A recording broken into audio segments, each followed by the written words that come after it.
went to the doctor to make sure I was okay before I flew. He thought I was going to be okay. He told me the same thing. I had the flu and leave it some more time.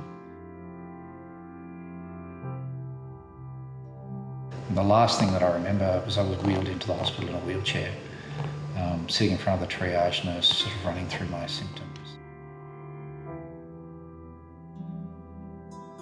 And so they had to remove my left arm to try and prevent the septic shock, which I had to continue to kind of take my life.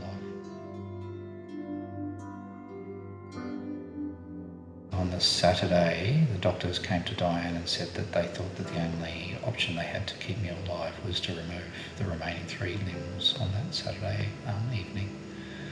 So, and they also thought that most likely was going to pass away during the operation. They gave me about a 1% chance of kind of getting through. So Diane organised the kids to come in and say goodbye to me, which was still, kind of hearing that when I woke up and, understanding kind of what I was putting everyone through. The sound and what you see and the smells all interspersed with a huge amount of confusion and, that the drugs, they do amazing things, particularly on the heavier drugs. Being able to orientate yourself and ground yourself is very, very important.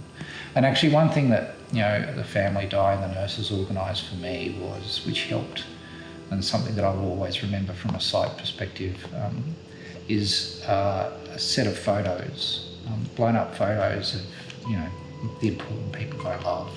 We're up on the track for the curtains, so and up higher on the wall, and they were kind of taped all over the place. And I couldn't, for many, many hours of the day, you're sitting there with your own thoughts staring at the ceiling. I had a tube in my throat, I couldn't talk to anybody.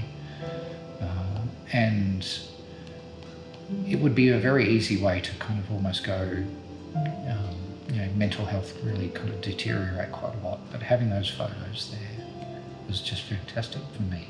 It really got me through. What were those little things that nurses or healthcare professionals could do to make a difference at that part of your journey? Yeah. The other fantastic thing, and I remember, was although I couldn't talk, the nurses talking to me and telling me what was going on. Otherwise, I can't ask any questions. But them explaining, this is what I'm doing, or I'm replacing this, or otherwise you've just got people whizzing around you and, things coming in and out of you, and it just, it really helps just having those just simple descriptions of, and I'm an engineer, to know how things work. So, just having those descriptions was really helpful as well. If you could tell a group of nursing students the skills and attributes of what you see as really effective nurses, what would they be? I think one I just assume and take for granted is competent at what you do. I have had a couple of nurses who've done things which have hurt a lot. So I think underlying competency is always a given for me. But I think the really key things that make an okay nurse, a good nurse, or a great nurse, is around empathy. Really taking the time to understand who you are working with, and it's not just a number; it's another person. Great communication skills. Being able to, both understand and listen to your patient, as well as let them know what's going on. I think an underestimated skill for me is advocacy, because I think what many people forget is most people don't have any experience in the healthcare system, and the person that you are going to spend most of your time with is your nurse. So in not understanding what's going on, not understanding how things work, the only person who can actually help you with that is generally the nurse. The doctors aren't there very often. They're there for a few minutes and off they go. So the importance of the nurse advocating for you on your behalf within the system, I think, is a really critical skill for a really good nurse to have as well. What you know now compared to what you knew back when you first presented to the GP or the ED department with an illness that you had, what message would you give to healthcare professionals?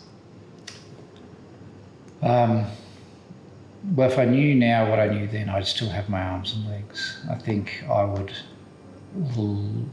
it's imperative that healthcare professionals understand a lot more about sepsis and how to identify it and diagnose it.